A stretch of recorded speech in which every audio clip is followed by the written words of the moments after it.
Υπάρχει και είναι η σερωτονίνη, η χημική ουσία που παράγει ο οργανισμός και στόχος της είναι να σας βοηθά κάθε φορά που συναντάτε κάποιο εμπόδιο. Η σερωτονίνη είναι ένας νευροδιαβιβαστής που υπάρχει στον εγκέφαλο και στο έντερο και βοηθά στη ρύθμιση του ύπνου, της όρεξης και της διάθεσης. Σύμφωνα με τους ερευνητές του Πανεπιστημίου του Χάρβαρντ, κάποιοι άνθρωποι που υποφέρουν από κατάθλιψη, είναι πιθανό να έχουν υπερβολικά χαμηλά επίπεδα σερωτονίνης, γεγονός που εξηγεί γιατί η επιλεκτική αναστολή σε επαναπρόσληψη σερωτονίνης, SSRIs, οι οποίοι αυξάνουν τα επίπεδα σερωτονίνης στον εγκέφαλο, αποτελούν βασικό παράγοντα στη θεραπεία της κατάθλιψης. Μπορείτε όμως να αυξήσετε φυσικά τα επίπεδα σερωτονίνης στον οργανισμό σας και να ενισχύσετε την πνευματική σας υγεία με τις ακόλουθες 5 στρατηγικές. Άσκηση, σίγουρα το έχετε ακούσει, η άσκηση προκαλεί έκρηση ενδορφινών, οι οποίες μας κάνουν χαρούμενους. Όταν γυμνάζεστε, το σώμα σας απελευθερώνει σερωτονίνη και ντοπαμίνη, ουσίες που καταπολεμούν τους μυϊκούς πόνους. Δεν χρειάζεται πολλή άσκηση για να αποκομίσετε τα ωφέλη.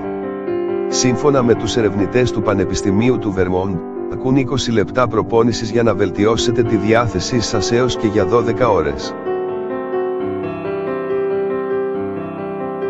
Φροντίστε μόνο να επιλέξετε ασκήσεις που πραγματικά σας αρέσουν, συνιστά ο Σάιμον Γιάνγκ, ψυχολόγος στο Πανεπιστήμιο McGill του Καναδά.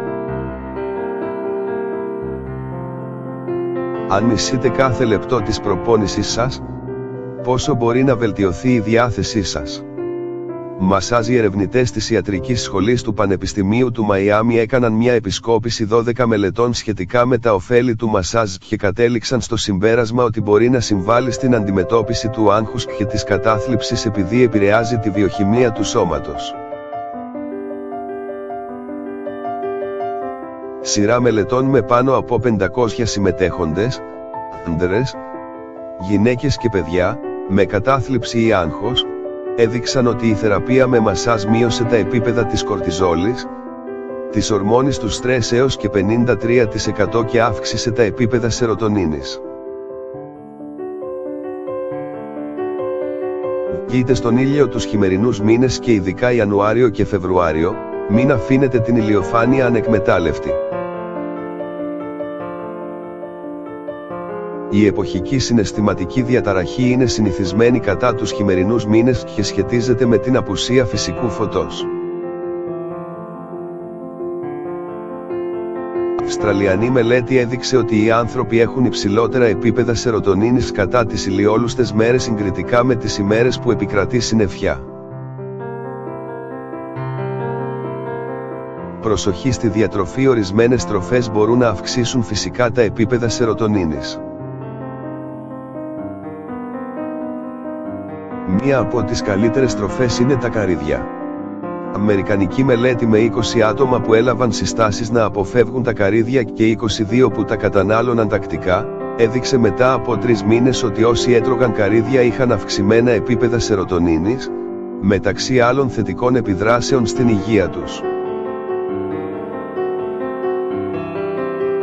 Άλλα τρόφιμα που ενισχύουν τα επίπεδα σερωτονίνης είναι ο ανανάς, τα δαμάσκηνα και οι ντομάτες.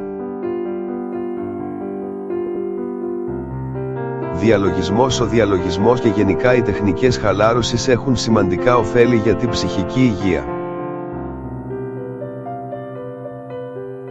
Έρευνες δείχνουν ότι ο κλασικός διαλογισμός μπορεί να μειώσει την αρτηριακή πίεση και να αυξήσει τα επίπεδα σερωτονίνης, ενώ αρκούν 30 λεπτά για να βελτιώσουν τα συμπτώματα της κατάθλιψης, σύμφωνα με μία μελέτη του Πανεπιστημίου Johns Hopkins. Πηγή: Women's Health. Διαβάστε επίσης, ποια είναι η ελάχιστη δόση γυμναστικής για να θωρακιστείτε ενάντια στην κατάθλιψη, τα διατροφικά λάθη που επηρεάζουν την ψυχική υγεία.